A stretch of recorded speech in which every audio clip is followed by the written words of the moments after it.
নমস্কার বন্ধুরা, welcome back to my channel Champa রান্নাঘর। আজ আমি আপনাদের সঙ্গে শেয়ার করব ঝিঙের দুর্দান্ত স্বাদের রেসিপি। কোনো রকম মশলা ছাড়া তৈরি করে দেখাবো সম্পূর্ণ অল্প তেলে। তাহলে চলুন বন্ধুরা দেখে নিই। এখানে দেখুন ঝিঙে নিয়ে নিয়েছি আর দুখানা আলু নিয়ে নিয়েছি। প্রথমে ঝিঙেটাকে আমি কেটে নেব। অল্প অল্প করে ঝিঙের খোসাটাকে ছাড়িয়ে দিতে হবে। ধরুন একটু খোসা রেখে ছাড়াতে হবে ঝিঙেটাকে, কারণ ঝিঙে কচি হলে অনেকেই কিন্তু খোসা ছাড়ায় না। তাছাড়াও ঝিঙে বাটা যখন আমরা করি তখন কিন্তু খোসা সমেতই বাটা করি, সেজন্যে ঝিঙের গায়ে একটু একটু খোসা থাকবে। এইভাবে রেখে ঝিঙেগুলোকে কেটে নিতে হবে। একটু ছোট ছোট করে ঝিঙে কাটতে হবে বন্ধুরা। আজকের রেসিপিতে কোনো রকম মশলা ছাড়া আর একদম অল্প তেলে তৈরি করে দেখাবো দুর্দান্ত স্বাদের ঝিঙের রেসিপিটি। এটি ভাত, রুটি, পরোটা সব কিছুর সঙ্গে জাস্ট অসাধারণ লাগবে। আর দেখুন বন্ধুরা, এইভাবে কিন্তু ঝিঙেগুলোকে সব আমি কেটে নিয়ে ফিরে আসছি। ঝিঙে আমার কাটা রেডি হয়ে গেছে বন্ধুরা, দেখুন। তাছাড়া এই গরমে শরীরকে ঠান্ডা রাখতে ঝিঙে খাওয়া খুবই শরীরের পক্ষে প্রয়োজন। এবারে একটা কড়া বসিয়ে নিয়েছি আর কড়ার মধ্যে দেখুন মাত্র 2 চামচ সর্ষের তেল দিয়েছি। তেলের মধ্যে হাফ চামচ কালো জিরে আর হাফ চামচ সরষা দুটো আমি ফোড়ন দেব। একটা হচ্ছে কালো জিরে ফোড়ন দেব আর একটা হচ্ছে কালো সর্ষে ফোড়ন দেব। ফোড়নটাকে একটু ভেজে নেব। সর্ষে আর কালো জিরে থেকে ভাজার পরে দেখবেন একটা সুগন্ধ বেরোবে, তখনই আমি দিয়ে দেবো একটা গোটা টমেটো আর বেশ কিছু কাঁচা লঙ্কা। এখানে আপনারা তরকারিতে ঠিক যেমন ঝাল খাবেন সেই অনুযায়ী কাঁচা লঙ্কাটা ব্যবহার করবেন। এই রান্নাতে আর কোনো রকম গুঁড়ো মশলার ব্যবহার হবে না। এবারে দিয়ে দেবো এর মধ্যে আলুগুলোকে একটু ছোট ছোট করে কেটে নিয়েছি, দেখতেই পেলেন। এবারে আলুটাকে দিয়ে টমেটো আর কাঁচা লঙ্কার সঙ্গে একটু নাড়াচাড়া করব। তাছাড়া বন্ধুরা, কালো জিরে আর সর্ষে ফোড়ন দিলে একটা সুগন্ধ আসে, তার জন্যে কিন্তু তরকারির স্বাদ, গন্ধ, বর্ণ দুটোই চেঞ্জ হয়ে যায়। এবারে দিয়ে দেব একটু পরিমাণ মতো হলুদ। আলুটাকে হালকা নাড়াচাড়া করে একটু হলুদ দিয়ে দিলাম। এবারে এর মধ্যে ব্যবহার করব আরও একটা সবজি, দিয়ে দেবো এখানে কিছুটা কুমড়ো। অল্প একটু কুমড়ো আমি এই রান্নায় ব্যবহার করেছি, তবে আপনাদের যদি অপছন্দ হয় স্কিপ করবেন। আর আমার কথা যদি, আমার রিকোয়েস্টটা মানেন বন্ধুরা, তাহলে একবার অন্তত এই রান্নায় কুমড়োটা ব্যবহার করে দেখবেন।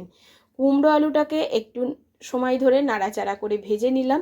নেওয়ার পরে এটাকে 2 মিনিট মতো ঢাকা চাপা দিয়ে লো ফ্লেমে রেখে দিলাম। এতে কুমড়ো আর আলুটা হালকা সিদ্ধ হয়ে যাবে। এই রান্নায় কোনো রকম জলের ব্যবহার হবে না। একটু ঢাকা চাপা দিয়ে এই রান্নাটা করতে হবে একটু সময় নিয়ে। এবারে বন্ধুরা দেখুন, কুমড়ো আলুটাকে একটু ঢাকাটা খুলে আবারও একটু নাড়াচাড়া করে নিলাম। এবারে দিয়ে দিচ্ছি কেটে রাখা ঝিঙেগুলি। আপনারা জানেন যে ঝিঙে কিন্তু সিদ্ধ হতে খুব বেশি সময় লাগে না, তাছাড়া ঝিঙেটা কিন্তু বেশ কচি ছিল। এবার ঝিঙে, কুমড়ো, আলুটাকে আবারও একটু নাড়াচাড়া করে দিচ্ছি। আবারও একটু নাড়াচাড়া করে ঝিঙে, আলু, কুমড়োটাকে আমি ভেজে নেব। প্রথমেই কিন্তু যদি আমি লবণটা দিয়ে দিই একদম জল বেরিয়ে আসবে আর কুমড়োটা গলে যাবে। তার জন্যে একটু কষানোর পরে এখন আমি এর মধ্যে দিয়ে দিচ্ছি পরিমাণ মতো লবণটা। কিছুক্ষণ কষিয়ে নেওয়ার পরেই কিন্তু লবণটা একটু দেবেন। লবণটা দিয়ে এবারে একটু নাড়াচাড়া করে দেবো। নাড়াচাড়া করে এটাকে এবারে ঢাকা চাপা দিয়ে রেখে দেবো। এইবারে ঢাকা চাপা দিলেই কিন্তু বন্ধুরা এই ঝিঙে থেকে জল বেরোবে। তবে বন্ধুরা, ঢাকা চাপা দিয়ে একেবারে হাই ফ্লেম করবেন না, লো টু মিডিয়াম ফ্লেমে রাখবেন। আর মিনিট 2-3 পর একটু ঢাকনাটা খুলে তরকারিটাকে নাড়াচাড়া করে দিতে হবে, নাহলে কিন্তু তলায় লেগে গেলে তরকারির স্বাদ, গন্ধটা নষ্ট হয়ে যাবে। দেখুন, আমি 2 মিনিট পর ঢাকনাটা খুলে একবার নাড়াচাড়া করে দিলাম। আবারও এটাকে আরও একটু সময় আমি এটাকে ঢাকা চাপা দিয়ে রাখবো। এবারেও আমি 2 থেকে 3 মিনিট ঢাকা চাপা দিয়ে রাখবো। এবারে কিন্তু বেশ জল বেরোবে, কারণ ঝিঙেগুলো অল্প কিন্তু মজতে শুরু করেছে।